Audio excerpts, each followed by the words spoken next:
No, bine v-am regăsit la un nou episod care am zis că nu o să-l postez niciodată.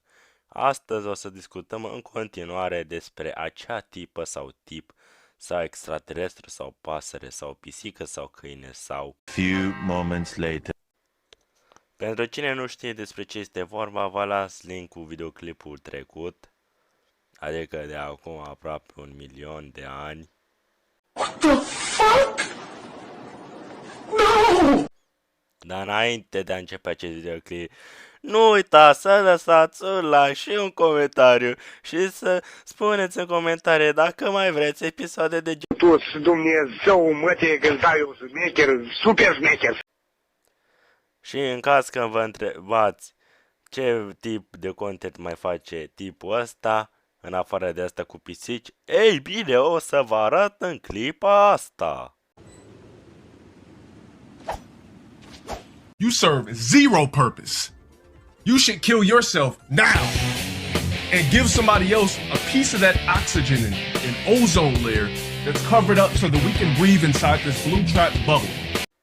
No, și acum, doamnelor și domnilor, sau bărbați sau extraterestri, sau youtuberi sau nu știu ce, sau câini și pisici care nu știu cum ați început să folosiți telefoanele, sau televizoare care au prins viață. O să-mi distrug toate celulele creierului reacționând la unul dintre cele mai noi videoclipuri ale sale.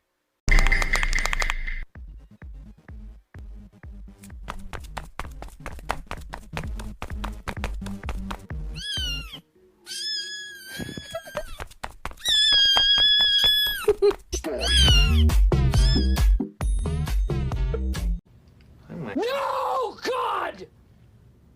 No, God, please, no! No! No!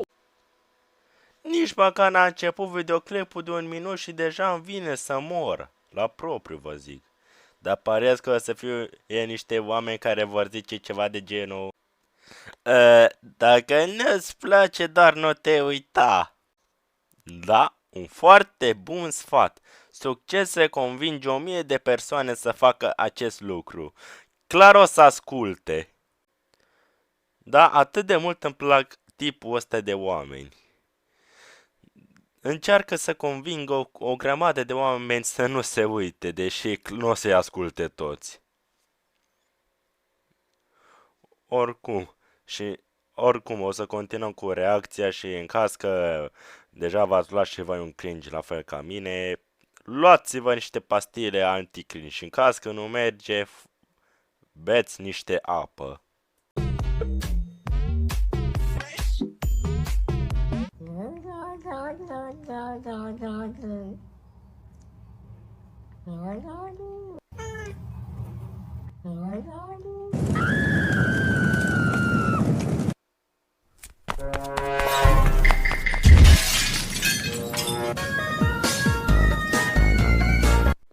Dar nu mai pisici peste tot. Pisici pe internet, pisici afară, pisici în casă, pisici în piscină, pisici în toaleta mea, pisici, de fapt nu, toalete cu cap de pisică, pisică cu cap de toaletă, câini cu cap de pisică, lămpi cu cap de cu pisici, cavaleri care sunt pisici. Dar mai lăsați-l cu pisicile voastre, n-ați auzit și voi de extraterestri? Măcar dacă folosiți ceva un head crab, să zice că ăla nu are față, deci practic nu-mi iau o doză de cringe. Yay!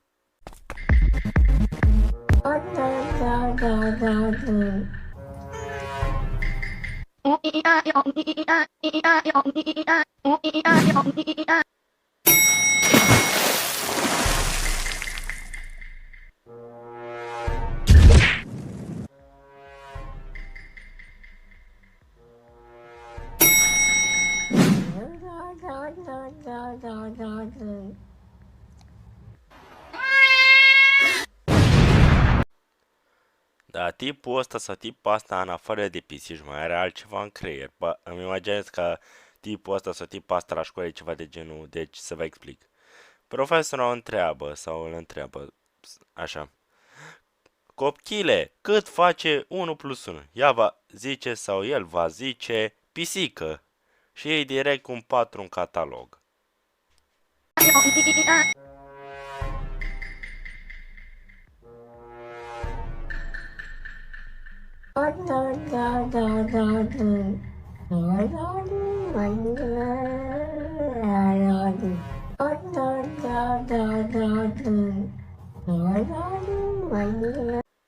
Păi, am rămas doar un singur lucru de făcut. Pe el, băieți!